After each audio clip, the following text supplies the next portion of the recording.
Namaste, new kids. Hope everybody's staying safe. Bringing you the latest update details for the new season. Some of it's surprising, some of it, I mean, I don't know what to expect from them at this point. But let's take a look. New Planeswalker Vivian Reed. Green Planeswalker. Attacks both air and ground units. Inflicts more damage to range units, flying units than ground units. Okay, cool. Skill fires 5 arrows in set directions. Doesn't really tell you the set directions, doesn't show you the set directions. So I'm not really sure how good that is. If it's like the red 4-drop, I guess it's okay. If it just deals AoE damage, but in a straight line. Again, it doesn't have any stats whatsoever. So how to evaluate this, I have no clue. Is it going to be better than Nissa? Probably, as long as she just walks slower. But without some of this information, it seems a little lacking of an update. Same thing with Teferi. No stats. Nothing. He's a white-blue planeswalker. Recovers 1 mana upon using a building, which is his passive skill. So I guess you get to spam buildings with him. I don't know why they want a building planeswalker. Maybe they're out of ideas. I don't know. When using his planeswalker skill, restores 50% HP of all friendly creatures in the area. Sounds pretty good. Again, without knowing the stats, it's hard to judge. But that ability seems really good. Why would I want to spam buildings with it? Not sure. I mean, I guess the white buildings that make creatures, that kind of has synergy. But why am I healing allies if I'm trying to play a bunch of buildings? I'm not quite sure there's a connection there. Seems strange. But another blue-white planeswalker is cool. Ranged AoE. AoE is always good. But again, without stats, not sure. We get a skin for the new planeswalker, because that's what everybody was asking for.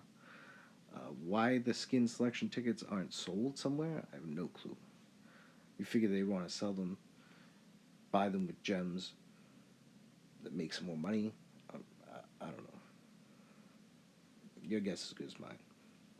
But now we get to the good stuff. The balance patch.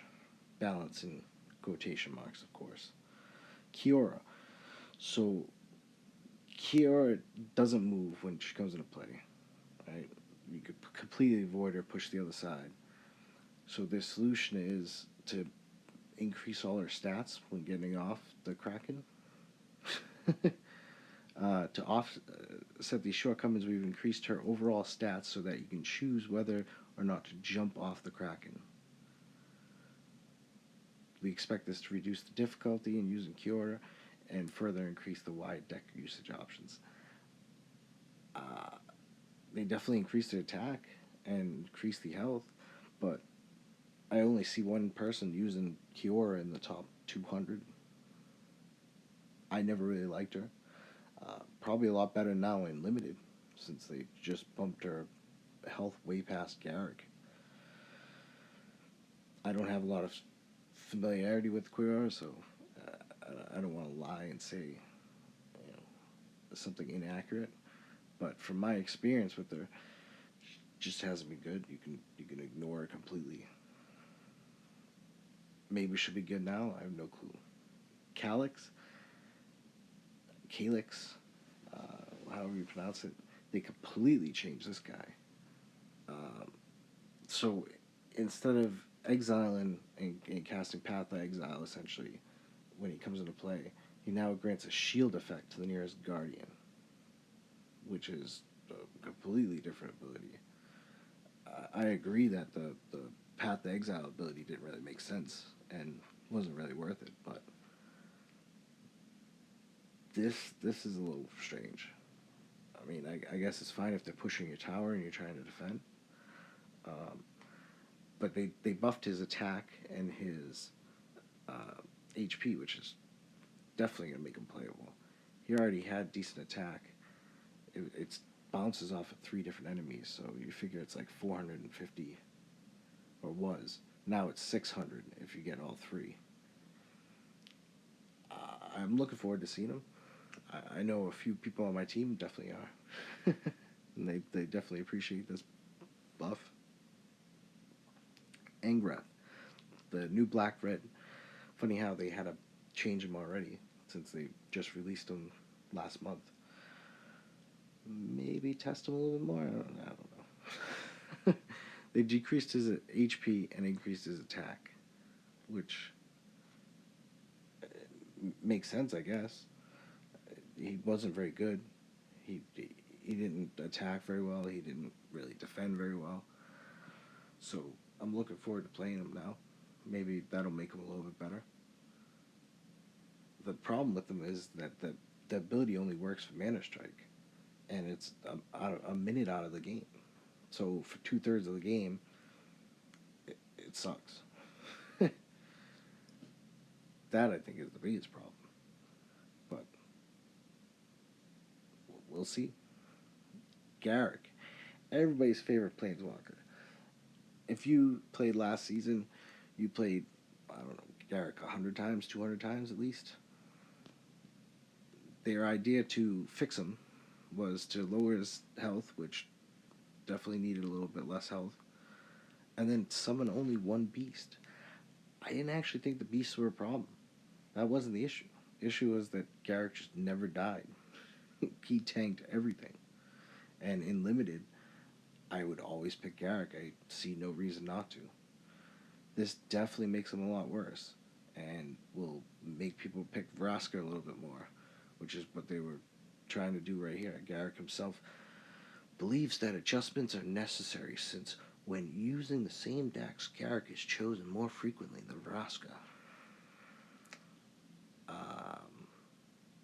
Yeah, I don't know.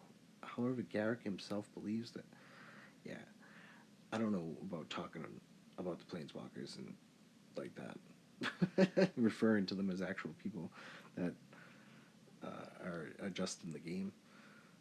I don't know, maybe it's because it's really early here and I didn't really sleep, but it just seems weird. It is believed that Skull Catapult and Birds of Paradise played a major role when used with Garak. Yeah, and Circle of Pain, which you didn't touch, but we'll get to that. I'm getting ahead of myself.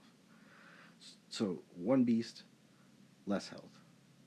Tez, who was the other scourge that everybody hates, they just reduced his skill range and his pull effect from 5 to 4, whatever that arbitrary number means. I have no clue. It doesn't mean anything to us because we have no way to gauge that. I don't think that was the main issue with Tezzeret, but I think the problem was that he just tanks everything, and he can wipe out a whole push with his AoE, and then that Simulacrum is pretty decent on top of it. Not to mention that blue and black were good together. I don't think this changes very much. I think it changed a little bit, but the problem was more Squall, which they decided to make cost less and have less HP. And now everybody still uses it. So that didn't change, and that's not going to go away. That's going to be here all season. Card balance adjustments. 3 of them. 3 of them. Which black-green definitely needed to be adjusted. I'm not sure these were the best adjustments, but this is how they're going with it. Birds of Paradise. Total yield mana decrease. So the cycle is from 3 seconds to 4 seconds. So it's going to get less mana. Cool. It cycled a little too fast. I'm fine with that. Cursed Spirit now costs 3. That is pretty big. I agree the card was a little broken. Definitely spammable. And they need to fix the spammy nature of the game. I think just by reducing the mana cost speed or the mana regeneration speed, but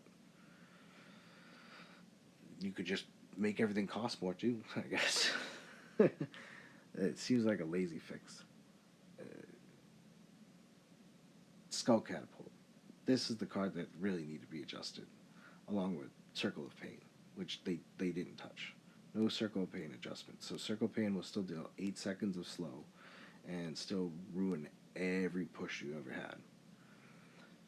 Skull Catapult now costs 4, like all the other buildings, which makes sense, I guess. Still has way more health than all the other buildings. Has like 2,300 health or something like that. And the other buildings have 1,500 or something. I don't know specifically, but it's a lot less. Then they decreased the skeletons, which I hope didn't decrease the skeletons in other cards, because they already weren't very good. So if you're going to make them even weaker and ruin the other cards, I don't think that's a good way to do it. But it just says here, decrease the HP of the summon skeletons. So maybe it just affects this card. Maybe they're different skeleton units. I don't know. Usually games like this that spawn the same unit use the same stats. And if the other cards have weaker skeletons, then they're way worse. I think there's only one right now, right? Or two. One that summons X amount of skeletons, and one that sacrifices all your guys and puts skeletons at the main tower or something like that. Both cards suck, I mean, let's be honest. So decreasing the skeleton HP isn't going to help them. I don't really like the change. Catapult costing 4 is great. It still has way too much health. It's still going to last forever and counter everything, but it's better than nothing, I guess. They did not touch Circle of Pain, though, and that, I think, is a huge problem and will lead to black still being played. I think there's going to be a lot of black decks, specifically Squall decks, and other Tezzeret builds, and probably some Angrith now. If Angrith, is decent. Black-red was a color combination that should work well together, but he sucks so bad that it didn't really work. So other improvement changes, a bunch of stupid stuff. Bug fixes for the aeronauts that nobody plays because the card's terrible. I really am disappointed. I was hoping that they would touch Circle of Pain, and I was hoping that they'd buff some cards. Like, there's a lot of cards that just aren't played, that aren't very good, like those aeronauts. And they didn't. I also don't see any new cards. I just see new planeswalkers, which is also unfortunate. So, this is their update. This is the next season. I hope you guys enjoyed the video. Hope it was informative. If it was, click like and subscribe. Remember to stay safe. Peace.